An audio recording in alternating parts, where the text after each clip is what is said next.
آپ رضی اللہ تعالیٰ عنہ کا اصل نام عبداللہ، کنیت ابو بکر، جبکہ لقب صدیق و عتیق ہے۔ جب آپ رضی اللہ عنہ کی عمر شریف 16 یا 18 سال کی تھی، تب آپ رضی اللہ عنہ کی ملاقات سرکار دو عالم صلی اللہ علیہ وسلم سے ہوئی اور دوستی لگ گئی۔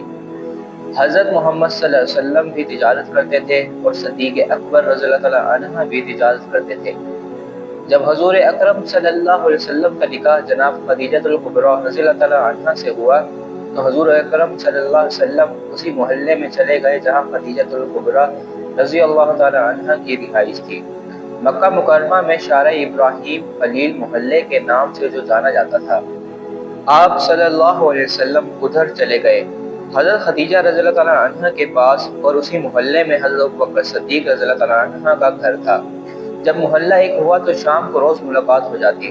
جن دنوں سے سرکار دو عالم صلی اللہ علیہ وسلم پر وحی کے آثار آنے لگے، جناب جبرائیل علیہ السلام تشریف آنے لگے، آثار وحی آنے لگے، تو نبی پاک صلی اللہ علیہ وسلم تھوڑا تھوڑا پریشان رہنے لگے۔ جناب خدیجہ الکبریٰ رضی اللہ تعالیٰ عنہ نے جناب صدیق اکبر رضی اللہ تعالیٰ عنہ کو پیغام بھیجا، بلایا اور فرمایا، آپ رضی اللہ تعالیٰ عنہ کے دوست پریشان رہتے ہیں، ان سے پوچھو تو صحیح کیا معاملہ ہے۔ جب کلمہ بھی نہیں پڑھا تھا، یہ اس زمانے کی دوستی تھی۔ حضرت صدیق اکبر رضی اللہ تعالیٰ عنہ کو نبی پاک صلی اللہ علیہ وسلم 20 سال کی عمر سے جانتے تھے اور اعلان نبوت فرمایا 40 سال کی عمر میں۔ یہ جو 20 سال کا یارانہ رہا، اس دوران آپ رضی اللہ تعالیٰ عنہ نے نبی کریم صلی اللہ علیہ وسلم کو کبھی اس نگاہ سے نہیں دیکھا کہ یہ نبی ہے۔ یہ ہمارے نبی پاک صلی اللہ علیہ وسلم کی سیرت مبارک اور کردار کا حسن ہے کہ آپ صلی اللہ علیہ وسلم نے فرمایا، اے لوگو، میں نے تمہارے درمیان عمر گزاری ہے، میرا تمہارے درمیان جوانی کا گزارنا اور پاکیزہ رہنا اس بات کی دلیل ہے کہ میں اللہ کا نبی ہوں۔ میں نے 40 سال تمہارے درمیان وقت گزارا ہے، یہ دلیل ہے کہ میں اللہ کا نبی ہوں۔ نبی پاک صلی اللہ علیہ وسلم فرماتے ہیں کہ جس کو بھی میں نے کہا کہ کلمہ پڑھ لے، اس نے معاوضہ مانگا۔ کسی نے کہا پتھروں کو کلمہ پڑھائیے، تو کسی نے کہا درختوں کو سجدہ کروائیے، تو کسی نے کہا ڈوبے ہوئے سورج کو بلائیے، تو کسی نے کہا چاند توڑ کر دکھائیے۔ فرمایا ابوبکر رضی اللہ عنہ نے معاوضہ مانگا ہی نہیں۔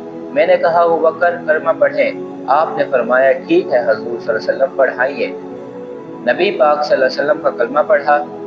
حضرت ابوبکر صدیق رضی اللہ تعالیٰ عنہ مکہ مکرمہ کے ایک سنجیدہ ترین شخص کا نام ہے۔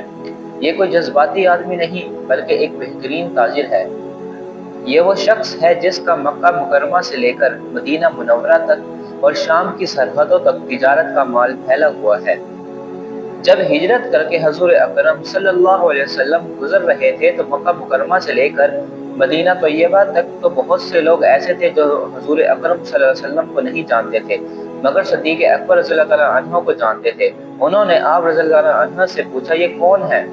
آپ رضی اللہ عنہ کے ساتھ تو جناب صدیق اکبر رضی اللہ تعالیٰ عنہ یہ تو بتا نہیں سکتے تھے کہ یہ نبی پاک صلی اللہ علیہ وسلم ہے، اس لیے کہ بات پھیل جائے گی اور کافروں کو پتہ چل جائے گا، تو فرماتے یہ میرے رہبر ہے، مجھے سیدھا راستہ دکھاتے ہیں، یہ میرے رہبر ہے، میں ان کے پیچھے ہوں، جدھر لے جاتے ہیں میں چلا جاتا ہوں۔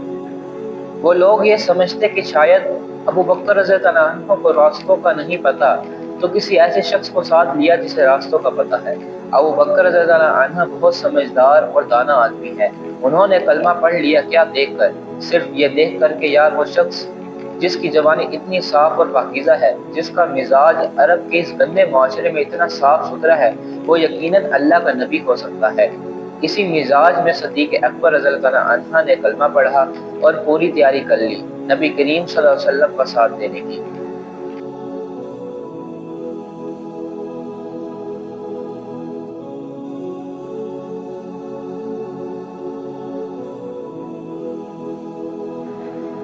اگر آپ کو ہماری ویڈیو پسند آئی تو ویڈیو کو لائک اور شیئر کریں۔ اگر آپ اسلامی معلومات حاصل کرنا چاہتے ہیں تو چینل کو سبسکرائب کریں۔